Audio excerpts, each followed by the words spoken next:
How strong is the UK passport? This video will discuss the strength of a full British passport and analyse the amount of countries you have access to when travelling across the world. Firstly, let's establish exactly what a full British passport means. It means that you are a citizen and a passport holder of the UK. It does not apply to British overseas territories. I have a video discussing BOT citizenship. If you'd like to see that video, you can find it linked down below in the description. As a full British citizen, you have a concept known as right of abode, which is a similar principle to freedom of movement. You know, if you hold the full British passport, you can live in any of the constituent countries. You can live in England, Scotland, Northern Ireland or Wales. But it doesn't just end there. You also have free movement or right of abode to the Channel Islands of Guernsey and Jersey, along with the isles such as the Isle of Man. But not just that, you also have the small peninsula on the south of Spain of Gibraltar, where you have full freedom of movement, or as the British say,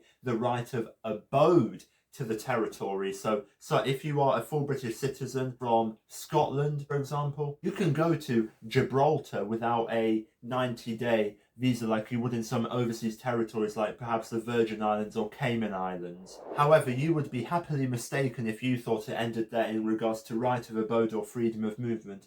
You also have one completely independent country where you have full access to, and you can live there for however long you want, and that will be the Republic of Ireland, because you as a British citizen, you are falling under the benefit of the Common Travel Area Agreement with Ireland. So although Ireland is a territory of the European Union, they set their own immigration laws because the CTA has been established way before they joined the EU. So if you are a British citizen who is perhaps looking to emigrate to Ireland, and after the minimum residence is completed in the country you want to apply for citizenship, regain EU status, you can watch this video. I'll have it linked down below in the description where I provide some more information on that topic. So now we've established where you can freely move and live for however long you want as a British citizen. But now let's talk about the travel aspect. How strong is the British passport when you are wanting to travel across the world? The summer vacation is coming up. Perhaps many of you watching this are going on holidays overseas. So where exactly can you go?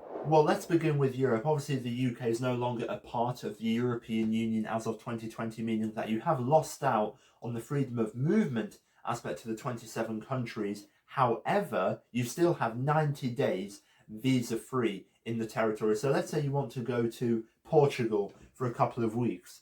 No problem. No problem, that's what, 14 days? So you're not going to have any problems with that. You don't need a visa to go there for the time being. So it's all good when you're travelling to Europe. When we say visa-free, it usually falls under a couple of categories. Full visa-free would be something like when you arrive at an airport of a foreign country, you go through immigration control. They may ask you a few questions, but the questions are limited because you're a British passport holder. It's a strong passport. They stamp it and you're good to go. That's full visa-free. But you also have ESTA, visa-free for countries like the United States. I'll be talking about that later on in this video.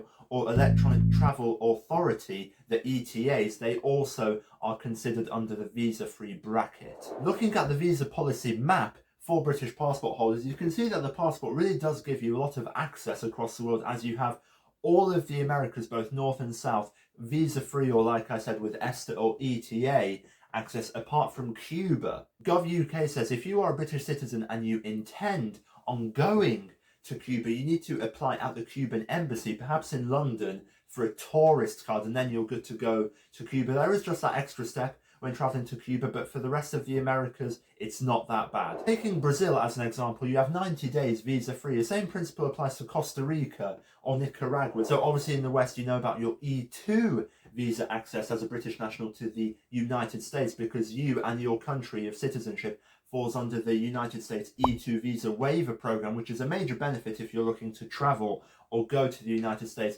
along with countries like Canada, where you have the Electronic Travel Authority, or ETA for short, where you can get an ETA. Similar to Central and South America, it's either an ESTA, an ETA, or completely visa-free, where you arrive, they ask you a few questions, stamp your passport, and you're good to go. Similar principles apply across the world. You can see that you have e-visitor visa, or ETA, access. If you're looking to travel to Australia, you can get an e-visitor visa, which is usually free of charge, as what it says on Gov.uk, or you get the usual ETA if you're not doing a working holiday visa. If you're doing that, it will be a completely different category for you. If you like this video, you can click right here and subscribe to Kiss Information on YouTube.